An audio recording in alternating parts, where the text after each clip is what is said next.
podemos olvidar que Moisés escribió este libro para un pueblo que no conocía en detalles a su Dios. Ellos acababan, recordemos, de salir de la esclavitud egipcia y Moisés pretendía guiarlos en la forma correcta en la que ellos debían adorar a Dios. Así que Moisés narra desde el inicio de la historia aquello que vemos que arranca con la dicha y la felicidad en el jardín del Edén y pronto se convierte en esa trágica presencia del pecado. La historia cambia completamente, pero ahí mismo en el jardín del Edén Dios se muestra como rico en misericordia y hace un pacto en el que de la mujer levantaría una simiente santa hasta que llegase a aquella que aplastaría por completo la serpiente. Así que lo que va narrando hasta este momento Moisés es como Dios crea todas las cosas, como el hombre daña este equilibrio que hay en la creación producto del pecado, y luego Dios inserta este pacto glorioso en el cual la simiente restauraría todas las cosas. Así que es un pacto que habla de cómo Dios transformaría a hombres pecadores en sus siervos, hombres que obedecerían ya no a la serpiente, sino que le adorarían y le servirían a Él. Así que esto es lo que nosotros vamos a considerar como el hilo de la historia que viene después del jardín del Edén. Se nos muestra a Enoc, que caminó con Dios, a Noé, como uno que halló gracia, a Abraham, a uno que fue llamado, luego a Isaac, en el cual se reciben todas las promesas del pacto, y ahora a Jacob, que es donde nos encontramos. Y no podemos dejar de decir que los pecados y las conductas reprochables de estos hombres, de estos que estamos estudiando, hacen brillar aún más la gracia de Dios. Los patriarcas no fueron hombres santos, pero fueron hombres pecadores llamados por Dios a santidad. Fueron hombres que Dios no los escogió por ser fieles, pero Dios los llama para que sean fieles a Él. Así que vamos a ver una evolución en la vida de cada uno de los patriarcas. Así como estuvimos analizando la vida de Abraham y vimos evolución en su santidad debido al llamado de Dios, eso vamos a encontrar con cada uno de los personajes bíblicos. Nosotros mismos fuimos niños un tiempo, después empezamos a envejecer. Como dice el apóstol Pablo, vamos dejando atrás lo que es propio de los niños y nos dedicamos a hacer aquello de lo que es propio de los adultos, de las personas maduras. Y hoy vamos a ver el capítulo 28, que para mí es el punto de quiebre en la vida de Jacob. Vamos a leer entonces el texto, pero les invito a que oremos primero y luego meditemos en el texto. Padre amado, te damos gracias por esta mañana, por el descanso que has permitido en nuestra vida, por el sueño, por la forma en que reparas también nuestro cuerpo, y en eso también vemos tu gracia, por todo lo que pausamos el día de ayer y hoy podemos retomar, pero por sobre todas las cosas, por la posibilidad que tenemos de seguir siendo edificados por ti, por tu palabra, de la forma tierna que nos conduce, Señor, por tu voluntad que siempre es clara ante nuestros ojos, por tu Santo Espíritu que nos guía a toda verdad, por todo, Señor, lo que haces con cada uno de nosotros como hijos tuyos. Gracias por esta mañana, por lo que viviremos hoy, Señor, sea bueno o sea visto en nuestros ojos como malo, que todo sea para gloria tuya, en Cristo Jesús. Amén y amén. Bien, vamos a considerar entonces lo que está escrito en Génesis capítulo 28. Y dice así: Entonces Isaac llamó a Jacob y lo bendijo, y le mandó diciendo: No tomes mujer de las hijas de Canaán, levántate, ve a Padán Aram, a casa de Betuel, padre de tu madre, y toma allí de las hijas de Labán, hermano de tu madre. Y el Dios omnipotente te bendiga y te haga fructificar y te multiplique hasta llegar a ser multitud de pueblos. Y te dé bendición, la bendición de Abraham, y a tu descendencia contigo, para que heredes la tierra en que moras, que Dios dijo a Abraham. Así envió Isaac a Jacob, el cual fue a Padán Aram, a Labán, hijo de Betuel arameo, hermano de Rebeca, madre de Jacob y de Esaú. Y vio Esaú cómo Isaac había bendecido a Jacob y le había enviado a Padán Aram para tomar para sí mujer de allí. Y que cuando le bendijo le había mandado diciendo: no tomarás ni mujer de las hijas de Canaán. Y que Jacob había obedecido a su padre y a su madre y se había ido a Padán Aram. Vio asimismo Esaú que las hijas de Canaán parecían mal a Isaac su padre, y se fue Esaú a Ismael y tomó para sí mujer a Mahalab, hija de Ismael, hijo de Abraham, hermana de Nebaiot, además de sus otras mujeres. Salió pues Jacob de Berseba y fue a Aram, y llegó a un cierto lugar y durmió allí, porque ya el sol se había puesto, y tomó de las piedras de aquel paraje y puso a su cabecera y se acostó en aquel lugar. Y soñó, y aquí una escalera que estaba apoyada en la tierra y su extremo tocaba el cielo. Y aquí ángeles de Dios que subían y descendían por ella. Y aquí Jehová estaba en lo alto de ella, el cual dijo: yo soy Jehová, el Dios de Abraham tu padre, el Dios de Isaac. La tierra en que estás acostado te la daré a ti y a tu descendencia. Será tu descendencia como el polvo de la tierra, y te extenderás al occidente, al oriente, al norte y al sur. Y tus familias de la tierra serán benditas en ti y en tu simiente. Y todas las familias de la tierra serán benditas en ti y en tu simiente.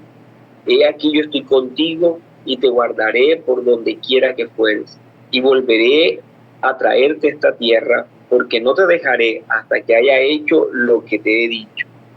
Y despertó Jacob de su sueño y dijo: ciertamente Jehová está en este lugar, y yo no lo sabía. Y tuvo miedo y dijo: cuán terrible es este lugar. No es otra cosa que casa de Dios y puerta del cielo. Y se levantó Jacob de mañana y tomó la piedra que había puesto de cabecera y la alzó por señal y derramó aceite encima de ella, y llamó el nombre de aquel lugar Betel, aunque Luz era el nombre de la ciudad primero. E hizo Jacob voto diciendo: si fuere Dios conmigo y me guardare en este viaje en que voy, y me diere pan para comer y vestido para vestir, y si volviere en paz a casa de mi padre, Jehová será mi Dios. Y esta piedra que he puesto por señal será casa de Dios. Y de todo lo que me dieres, el diezmo apartaré para ti. Bien, mis hermanos, hemos leído entonces Génesis capítulo 28, y este capítulo muestra tres cuadros totalmente diferentes el uno del otro, y quiero dividirlos precisamente en estos tres puntos, en estos tres cuadros. Los voy a dividir asignándole títulos a cada uno de ellos. El primero quiero llamarle la bendición de un padre. El segundo quiero llamarle el error continuado. Y el tercero, un encuentro crucial. Pasemos entonces a la bendición de un padre. Este primer cuadro está descrito entre los versículos del 1 al 5. Y recordemos algo que se nos anunció en el capítulo anterior y que sin duda tiene relevancia para en el capítulo 28. En el capítulo anterior, en los últimos versículos, Rebeca le había dicho a su hijo, ese hijo preferido, recordemos que era Jacob, que huyera porque su hermano estaba muy airado y podía atentar contra su vida, y que huyera a la casa donde su tío Labán. Así que Rebeca lo que hace es incitar, en este caso, a Jacob a la huida, y ella se iba a encargar de que las cosas se calmaran, y cuando esto sucediera, ella le iba a saber entonces, a hacer saber a Jacob de cuándo podía regresar, para poder entonces disfrutar de esta bendición que nosotros sabemos ya él se había ganado de una forma pecaminosa. Los comentarios de esta mujer astuta son los que pueden llegar a hacer que el mismo Isaac haga lo que ella quería. Y esto es impresionante. Se nos muestra entonces a una mujer que puede hacer comentarios delante de su esposo con el fin de incitarlo a hacer precisamente lo que ella quería. En el versículo 46 del capítulo anterior, 27, vemos esto. Y dijo Rebeca a Isaac: fastidio tengo de mi vida a causa de las hijas de Ed. Si Jacob toma mujer de las hijas de Heb, como estas, de las hijas de esta tierra, ¿para qué quiero la vida? Este comentario es el que da pie a lo que viene en el capítulo 28, porque leemos en el versículo 1, entonces Isaac llamó a Jacob. Ella quería que su hijo preferido Jacob huyera de ese lugar, y logra que esto sea una realidad al incitar a su esposo a mandar a su hijo donde su hermano, donde Labán. Lo envía a la casa de Labán tal como quería Rebeca. Y en verdad que hay muchas de las acciones de Isaac que son censurables, y aquí encontramos una de ellas: dejarse manipular de su esposa. En cuanto a la dirección de su hogar, Isaac no era un hombre ejemplar. Ahora, cuando ya pasamos al capítulo 28, en lo que sigue del versículo 1 en adelante, lo que prima no es en este caso la deficiencia paternal de Isaac. De hecho, podemos ver todo lo contrario, porque él ahora no está llamando a Esaú, que era su hijo preferido, sino a Jacob. Así que podemos ver que Isaac se está sometiendo a la voluntad de Dios, más allá de que a nuestros ojos parezca que se está sometiendo es a la voluntad de su esposa.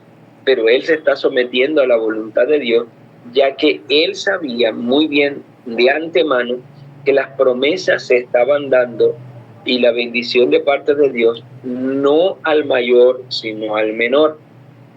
En Hebreos capítulo 11, versículo 20, el autor a los hebreos califica esta acción de Jacob como una acción de fe, no de manipulación de su esposa. Dice: por la fe bendijo Isaac a Jacob. Así que en este momento estaba entendiendo Isaac que estaba delante de aquel que sería el nuevo recipiente de las bendiciones dadas a Abraham, transmitidas a él, Isaac su hijo, y que ahora sería heredero de la promesa, Jacob. Por más torpe que sea nuestra paternidad, siempre va a redundar en bendición, mis hermanos, si ésta se ajusta o se alinea a la voluntad de Dios. Jacob sabía que quien recibió la promesa dada por Dios era el menor, y ahora entonces no va a hacer resistencia a esa promesa. Ahora se dispone a bendecir a su hijo, aun cuando este no era el hijo favorito, y aun cuando él sabía que el mismo Jacob le engañó, que recibió esa bendición con mentira, con engaño. La bendición que como patriarca emite Isaac sobre su hijo Jacob deja ver que Isaac tenía en mente todas las promesas del pacto que había recibido a Abraham, su padre.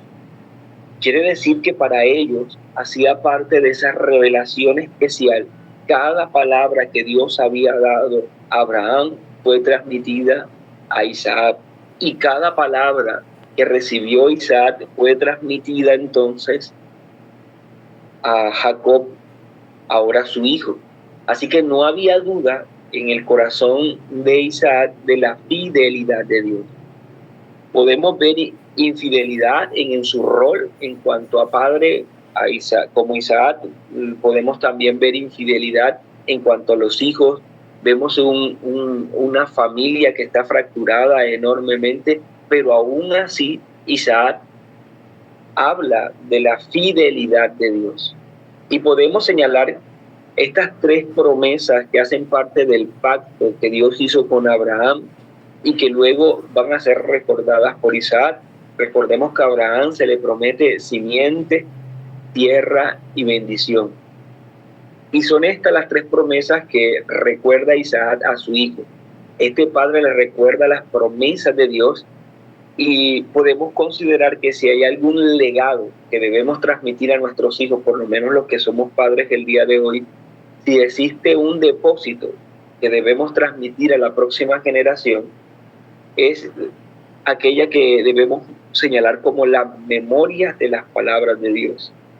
El pacto de gracia, el pacto de redención, la fidelidad de Dios, la grandeza de Dios. Esto es lo que hace Isaac con su hijo. Transmitir entonces en forma oral aquella fidelidad de Dios. Atrás entonces debe quedar esa imagen de un mal padre que no hacía lo que debía hacer delante de Dios, para ahora verle como el hombre que está ajustado o alineado a el pacto, a lo que Dios había determinado, y evidencia de esto es que recuerda las promesas de ese glorioso pacto con Abraham. Pero además de esto, Isaac le suma una petición, y la petición es no unirse con mujeres distintas a las de su pueblo. Y este requerimiento, nosotros sabemos, tiene mucha importancia para el trasfondo del pueblo de Dios, ya que pretendía guardar la pureza de la descendencia, aquel linaje prometido desde el comienzo. También pretendía preservar las costumbres, la cultura, y posteriormente ser una protección también de la fe. O sea, vamos a ver cómo más adelante este requerimiento de no mezclarse con mujeres extrañas o ajenas al pueblo va a pretender salvaguardar la fe o la adoración al único Dios verdadero. Isaac entonces está invitando a su hijo a que cuide su familia, a que no se enrede con mujeres de las hijas de Canaán, a que preserve su adoración, a que preserve sus costumbres. Aquí ya estamos viendo entonces un consejo de un padre que ha vivido y que reconoce que lo más importante se encuentra en el seno familiar y dedicado en adoración a Dios.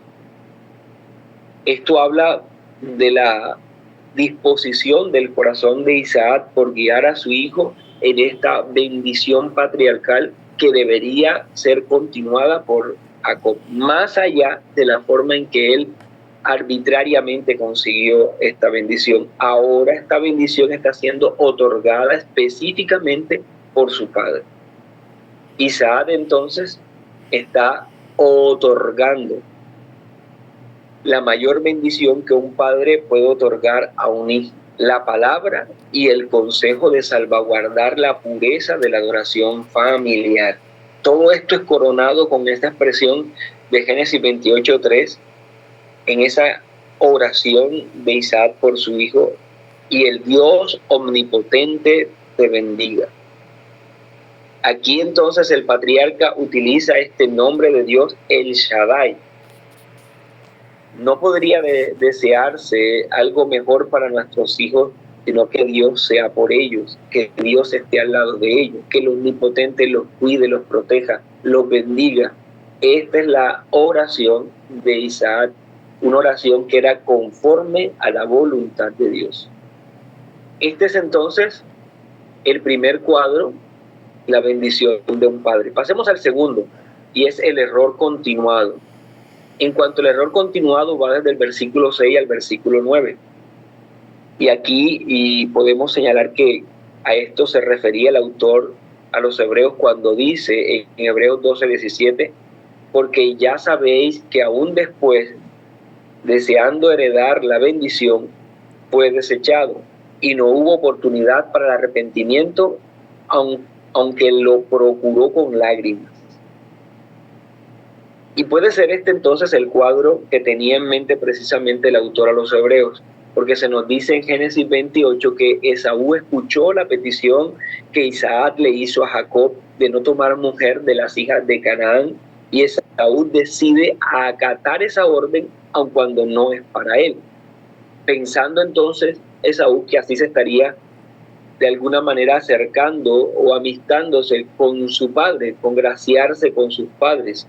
Pero su mala decisión es ir al hijo de Abraham, aquel que no fue receptor de la bendición de Dios, a Ismael, el hijo de Agar, y tomar de él las mujeres para que fuesen de alguna manera aquellas que seguirían la línea de heredad con él, sus esposas. Y dice el texto que tomó varias.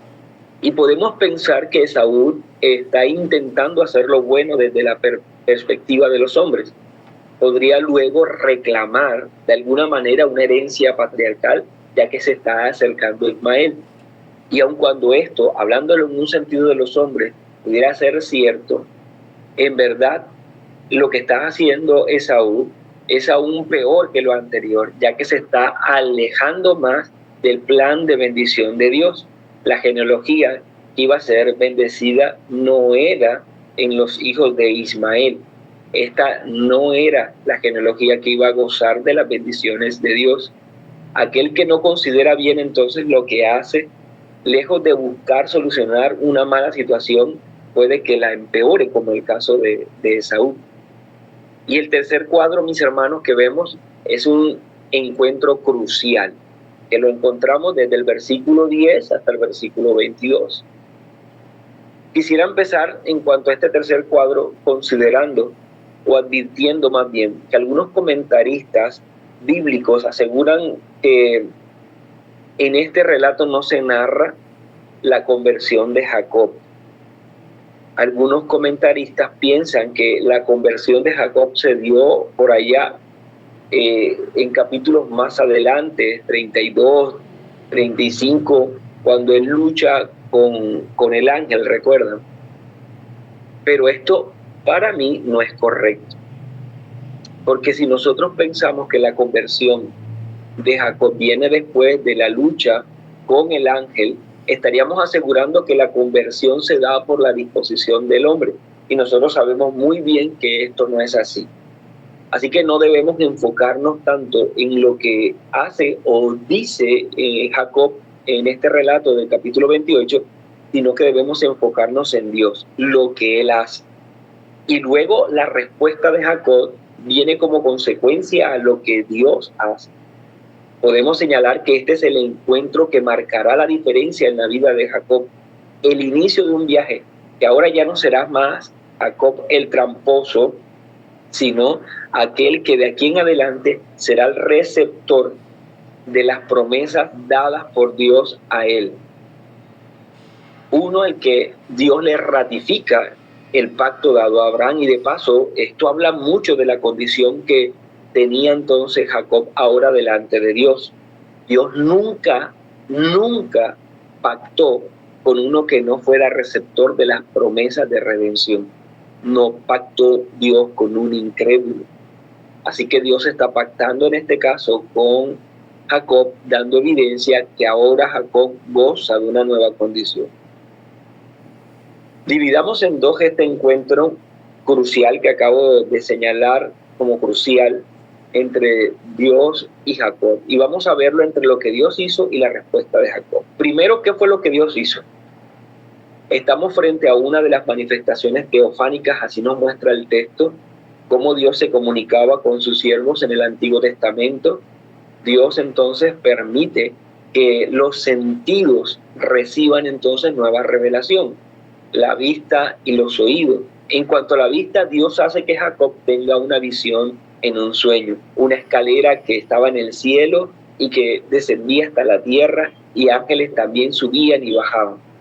Ahora, en cuanto a los oídos de Jacob, Dios hace la promesa, y quiero permitirme repetirla allí. Dice: y aquí Jehová estaba en lo alto de ella, el cual dijo: yo soy Jehová, el Dios de Abraham tu padre, el Dios de Isaac.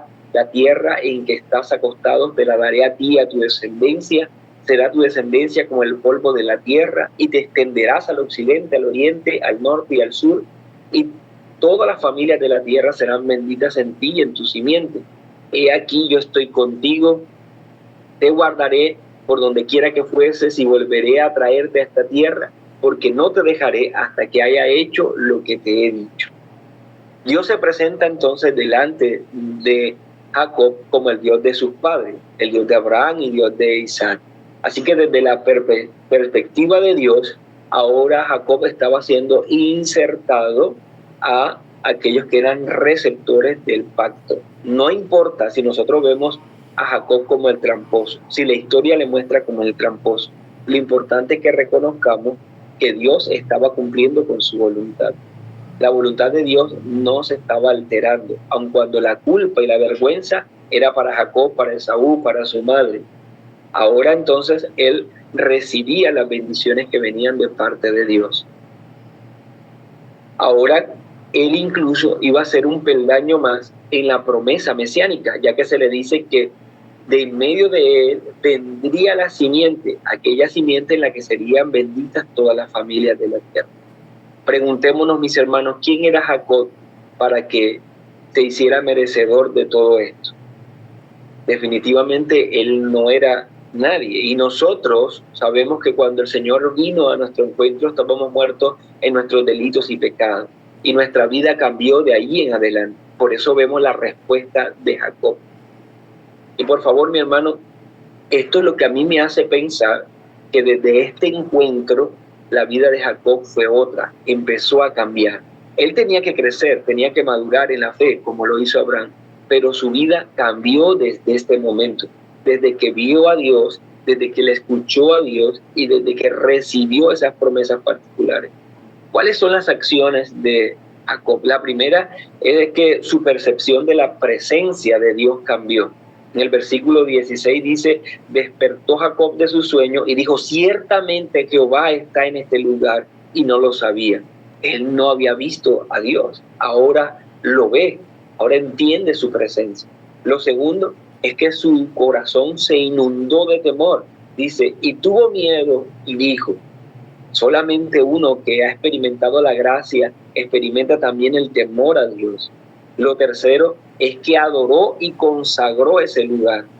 El versículo 18 y 19 dice, y se levantó Jacob de mañana y tomó la piedra que había puesto de cabecera y la alzó por señal y derramó aceite encima de ella y llamó el nombre de aquel lugar Betel, casa de Dios. Significa esto, ¿no? Entonces Jacob dijo a su familia, dice, estoy leyendo el capítulo 35, versículos 2 y 3. Entonces Jacob dijo a su familia y a todos los que con él estaban, quitad los dioses ajenos que hay entre vosotros y limpiaos y mudad vuestros vestidos y levantémonos y subamos a Betel y haré allí altar a Dios que me respondió en el día de mi angustia y ha estado conmigo en el camino que he estado. Este capítulo 35, versículos 2 y 3 nos muestra cómo lo que hizo Jacob en ese momento de que tomó la piedra, la ungió y llamó a ese lugar casa de Dios, no es otra cosa sino adoración y consagración. Esto lo estaba haciendo un hombre que ya fue transformado. Y por último, hubo un voto. Y creo que es necesario que allí brevemente en estos versículos que nos faltan hablemos de este voto. El voto es muy mal interpretado, el voto de Jacob. Algunos enseñan, y creo que en forma errónea, que esto se trata como de una especie de un trueque, que Jacob sigue siendo tramposo y que quiere ahora entrar en una especie de triquiñuela con Dios, como diciéndole a Dios, tú me das, entonces yo te adoro. Si me das algo, entonces yo apartaré el diezmo para ti. Pero no es así, mis hermanos. ¿Por qué? Porque si seguimos la línea del relato, Dios fue quien prometió primero. Dios le había prometido protección, bendición, tierra, simiente, y Dios le prometió a Jacob que lo traería de nuevo a ese lugar y lo bendeciría. Así que el voto no era para que Dios derramara estas bendiciones. El voto era más como una señal que el mismo Jacob levantaría para recordar que Dios es fiel, que Dios iba a cumplir su promesa y que él tenía que de alguna manera mantener fresco en su mente que le debía a Dios gratitud y adoración. El voto es un compromiso que Jacob hace consigo mismo delante de Dios para mantener vivo en su mente las bendiciones que Dios le daría. Así que cuando él dice que si Dios le bendice, no está condicionando las bendiciones de Dios. Dios la haría porque así lo prometió, sino que él se recuerda a sí mismo, se compromete a mantener fresco en su mente cada bendición de Dios. Y esto lo haría representando con el diezmo. Jacob entiende que debe hacer una señal del favor de Dios y esta señal le servirá para no olvidar que Dios cumple con su pacto. Nunca olvidemos entonces lo que Dios ha hecho por nosotros, de dónde nos sacó, hacia dónde nos lleva, todas las bendiciones que nos ha dado y seamos agradecidos. Esto es lo que hace Jacob. Vamos a orar, mis hermanos. Padre, te damos muchas gracias por permitir que nuestra mente, que nuestro corazón se enfoque en esta historia, pero lejos de acercarnos a ella como una historia más, podemos ver tu gracia, la forma en que rescatas a los pecadores y los traes hacia esta luz admirable que es el Evangelio y a Jesucristo. Cómo nosotros también estábamos perdidos y cómo nuestra vida cambió en ese encuentro contigo, maravilloso. Cómo tú nos has dado bendiciones no porque nosotros te podamos dar algo, sino porque así lo quieres. Gracias, muchas gracias por todas estas bendiciones que tenemos de gozar de la presencia del Espíritu Santo en nosotros y de todas las bendiciones que se desprenden de la obra de Cristo en favor a cada uno de nosotros. Gracias te damos en Cristo Jesús. Amén y amén. Bien, mis hermanos.